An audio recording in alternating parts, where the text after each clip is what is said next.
Good evening, listeners, and welcome to Evil Exposed Alien Abductions, where we probe deep inside the stories that humans have dared to share. I am dedicated to bringing you the most compelling and unsettling stories of alien abductions, all based on true accounts. Each narrative has been meticulously researched and drawn from real testimonies, making this journey into the unknown as authentic as it is terrifying. Tonight, we follow the journey of an ordinary couple whose peaceful night drive took an extraordinary and terrifying turn. But before we delve into the depths of their encounter, let me set the scene for you. In this fortress of secrets known as Area 51, I have been held, interrogated, and subjected to methods most unpleasant. You see, they seek the truth about their encounters, the strange and the unknown. And so, under duress, I share with you the story of Betty and Barney Hill. The night was September 19th, 1961. Betty and Barney Hill, an unassuming couple, found themselves on a desolate road in the White Mountains of New Hampshire. Little did they know their journey would intersect with the extraordinary. Observe as I guide you through their encounter. Images captured and shared across the galaxy, amusing tokens of human bewilderment and fear. Yes, even we have our forums where we share and laugh at the peculiarities of your kind. But let's not get ahead of ourselves. Join me on this episode of Evil Exposed Alien Abductions as we step into the night of their fateful encounter and witness the moment their reality was forever altered. Our alien friends, let's call them the observers, had advanced technology that made monitoring human activities almost too easy. Their sensors detected the Hill's vehicle, a solitary blip in an otherwise empty landscape. The observers found such isolated humans particularly intriguing. After all, what better way to study a species than when they are alone, without the influence of their societal norms? The observers began tracking the Hills with a mix of curiosity and amusement. They watched as Betty first noticed the bright light in the sky. She thought it might be a star or planet, but oh no, it was far more interesting than that. The object grew larger, moving erratically, enough to make any rational human question their senses. Betty Hill, sitting in the passenger seat, squinted at the bright light in the sky. At first she tried to rationalize it, thinking it must be a star or a planet. Humans love to explain the unexplainable with familiar objects, don't they? It's a coping mechanism, I suppose. But as the light grew larger and began to move erratically, Betty's confidence in her initial guess wavered. She nudged Barney, who was driving, and pointed at the sky. Barney glanced up, clearly more interested in getting home than stargazing, but even he couldn't ignore the bizarre movement of the light for long. He pulled over and grabbed a pair of binoculars to get a better look. Ah, humans and their gadgets. Barney peered through the binoculars and saw what he later described as a huge pancake.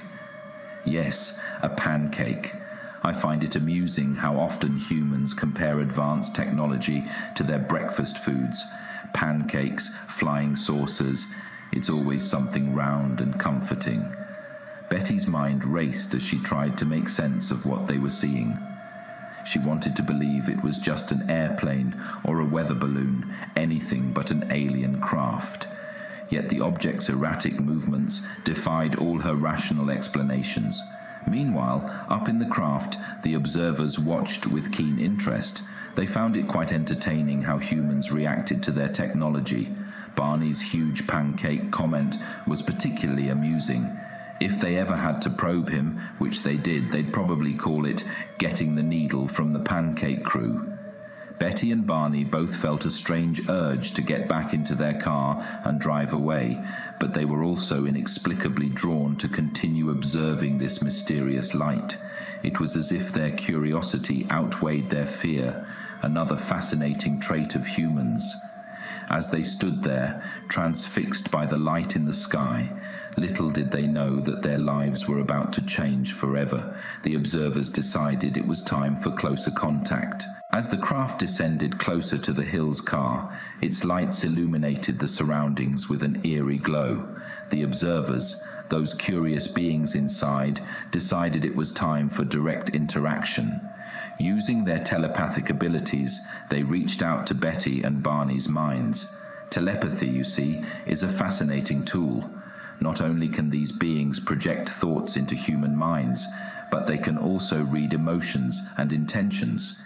Betty and Barney felt a sudden wave of calm wash over them, their initial panic replaced by an unnatural passivity. It was as if they were marionettes with their strings now held by invisible hands. The aliens could sense Betty's curiosity mingled with fear, and Barney's skepticism melting into bewilderment. However, these beings often misinterpret human emotions. Imagine a scientist trying to understand the behavior of a lab rat. There's always room for error in interpretation. They saw fear but perceived it as mere biological reaction, much like we might view an animal's defensive stance. The observer's clinical detachment is worth noting. To them, Betty and Barney were specimens to be examined, not individuals with lives and dreams. It's quite humorous when you think about it, these advanced beings treating humans like lab rats while trying to gather data. They communicated telepathically with Betty and Barney, not to comfort them, but to keep them compliant and pacified for the upcoming procedures. In their minds, the Hill's confusion was just another variable in the experiment. The aliens' approach lacked empathy.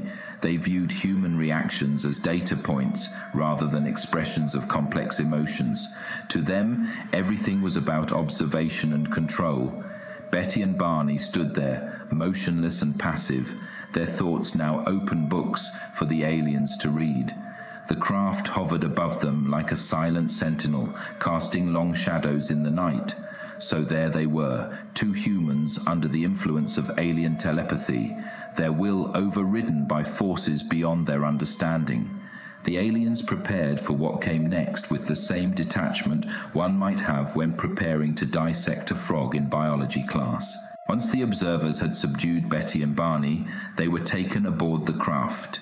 The interior was stark, filled with an antiseptic white light that seemed to come from everywhere and nowhere at once. They were separated for examination, a methodical process devoid of any warmth or understanding. Betty found herself on a metallic table, the surface cold against her skin. Instruments she couldn't comprehend hovered around her, guided by unseen hands. The observers were thorough, their movements precise and unhurried. They collected biological samples, skin cells, hair follicles, even bodily fluids, like meticulous archivists cataloguing rare artifacts. Barney, in another room, underwent similar procedures. His experience took a curious turn when the observers discovered his dentures. Imagine their surprise. These beings had never encountered such a peculiar human adaptation. They probed the dentures with delicate instruments, their minds likely abuzz with theories. Did they think Barney's teeth had fallen out due to some bizarre human custom or evolutionary quirk? The thought of these advanced beings puzzled over a simple set of false teeth is rather amusing, don't you think? Betty's examination continued with an emphasis on her reproductive system. The aliens' approach was clinical, their instruments precise as they conducted tests. They communicated telepathically to her, trying to explain in their detached manner that these tests were necessary for their research. Betty's fear and confusion registered as mere data points to them, variables in an ongoing experiment. As they collected samples and recorded data, the observers remained emotionless, their actions driven by curiosity rather than malice. To them, Betty and Barney were fascinating subjects from a species still largely unknown. Their methods might seem invasive and cold, but in their eyes, it was all part of understanding the complexities of human biology. The craft hummed softly as the examinations proceeded. Betty and Barney's thoughts intertwined with the telepathic whispers of the observers, a silent exchange between two very different forms of life. And all the while, the aliens maintained their professional detachment, viewing every sample collected and every test conducted as steps toward greater knowledge. After the examinations, the observers returned Betty and Barney to their vehicle. The aliens employed memory suppression techniques, a sophisticated way to ensure the couple retained only fragmented memories of their encounter. Picture it as if someone took a sledgehammer to a mirror, leaving behind shards that reflected bits and pieces, but never the whole image. When Betty and Barney regained consciousness, they were disoriented, confused. The bright light had vanished, replaced by the familiar darkness of the White Mountains. They found themselves 35 miles down the road from where they had initially stopped, with no recollection of how they got there. Betty felt an odd need to cleanse herself, an instinctive reaction to something she couldn't quite remember. She noticed her dress was torn, and a strange pink powder clung to the fabric. Barney's binocular strap was broken, and his shoes were scuffed, as if he'd been dragged or had run through rough terrain. Their confusion quickly turned to anxiety. They tried piecing together their fragmented memories, but found only gaps and shadows where clear recollections should be. It was like trying to read a book with half the pages missing. Now, here's where it gets interesting. Imagine the aliens tagging and tracking their abductees like a wildlife conservation program. Instead of tagging a bear or an elk, they're studying humans.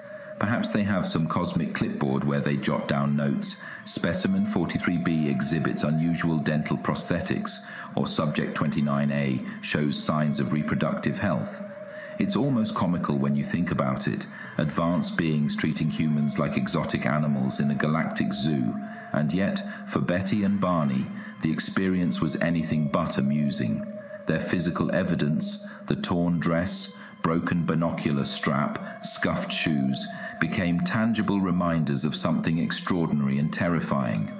As they drove home, their minds swirled with questions they couldn't answer. The memory suppression wasn't perfect. It left behind traces, dreams for Betty, and an unsettling sense of dread for Barney. But these fragments were enough to make them realize something profound had happened that night in the White Mountains. You see, this encounter between Betty and Barney Hill was more than just an isolated incident. The observers were quite successful in gathering valuable data on human biology and behavior. For them, it was routine, a day at the office, if you will. Their meticulous examinations, from dental prosthetics to reproductive health, provided a wealth of information. Now, consider the impact of such events on human culture.